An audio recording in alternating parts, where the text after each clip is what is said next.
Steph, what's the significance? Tim Cowell, Mercury. What's the significance of being in control of a playoff game from beginning to end? Does it carry over at all? I mean, do you feel like you've exerted some kind of control over this series? You always try to build momentum and sustain it for sure. We had a point of emphasis of starting the game with a lot more energy and focus on the defensive end so that we could, just feel a little bit better about ourselves than we did last game in the first quarter. And then after that, you just want to continue to build good habits, sustain the level of play. I don't know how much it'll carry over game 2 to game 3 going back to their place. But for us mentally, we just know what we need to do to be successful against this team. Even, with Kawhi back in there probably on Saturday, you got to understand exactly the things that we did better tonight. And that's just being a lot more alert defensively to start and just making them work. Steph, Tony Harvey, Sacramento Observer. In the last game, you did talk about, getting off to a good start. You had 15 points in the first quarter, and you guys had 11 assists in the first quarter. Can you talk about how important that is and the discussion you guys probably had in the last 48 hours to get to that point? Yeah, I mean, we just talked about the last 2 times we played against them in the regular season and then game 1. The first quarter was not our best effort. And obviously, both games we found ways to come back. But you don't want to be in that position every time you play this team. So just the only thing that changed was defensive intensity and pressure and focus. Making and missing shots can come and go, but you have to give yourselves an opportunity to withstand, whatever may happen on the offensive end. And even so, our defense could even promote the tempo that we want to get to. So that was a key tonight. Steph, straight ahead, Scott Howard Cooper from NBA.com. This is a team that in the past has been motivated by history and has enjoyed chasing history. When you get to 10-0 in the playoffs, can you not help but start to think what if and what lies ahead? Not at all. It's pretty easy not to think about that, if you know what I mean.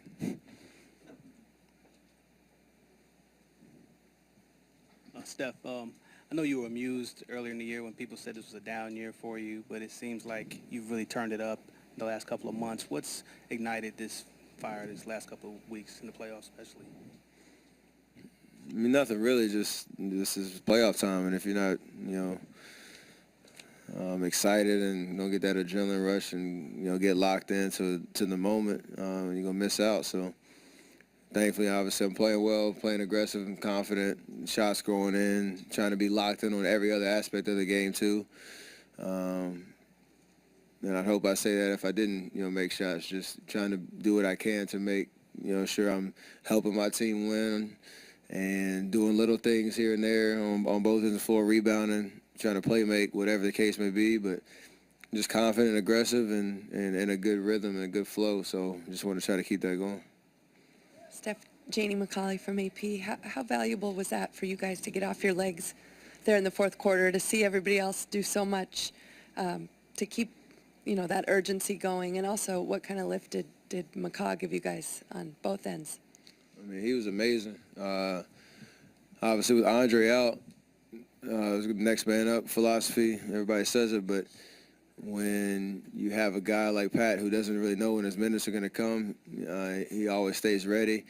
And the biggest thing for him was his aggressive-ness. He get an open shot, take it, make or miss. That's a good shot for us.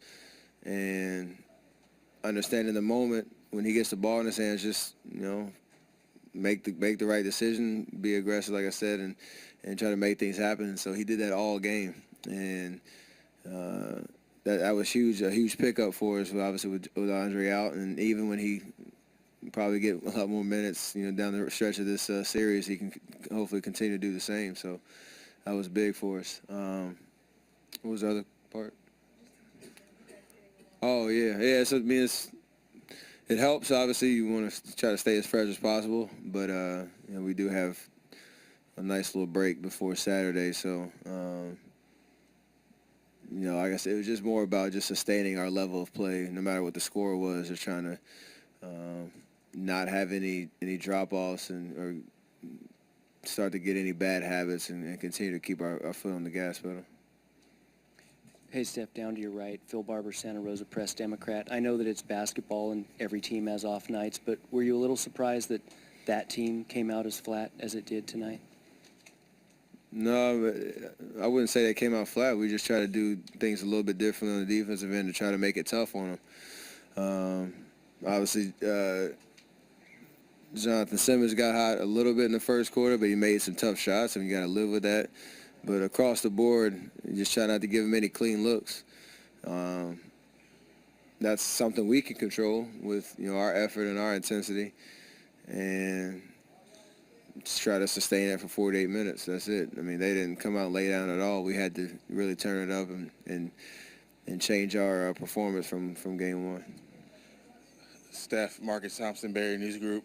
Hey, you. There was a time where the Spurs were one of the tougher matchups. They kind of guarded you better than most teams, but lately against them, you've been pretty golden. It's been like a miraculous rise. I have not answered that question. That was a good try, though. Next question.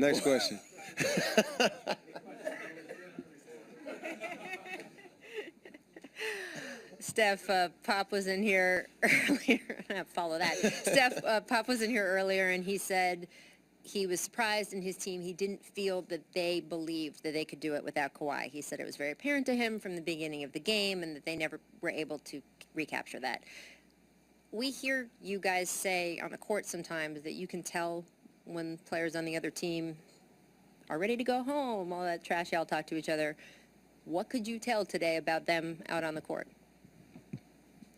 That's interesting you said that, because I was actually standing by our bench right before the pregame clock went down to 0 before national anthems and everything, and they were out there. I kind of just watching. I sit down on the bench for a couple minutes before the clock goes off, and they were, having fun. Looked like they were pretty light on their feet.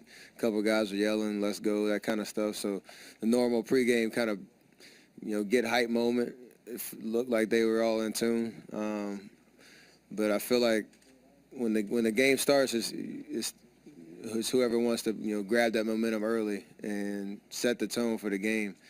And I think we did that a little bit better tonight. So that was huge. You don't want to give them any reason in any life from our standpoint, but I'm pretty sure those players have egos. They understand the moment and the opportunity they had, and it is what that it is what it is. Great, thank you. We'll get to the KDF now, please. Please don't give the mic back to Marcus Thompson.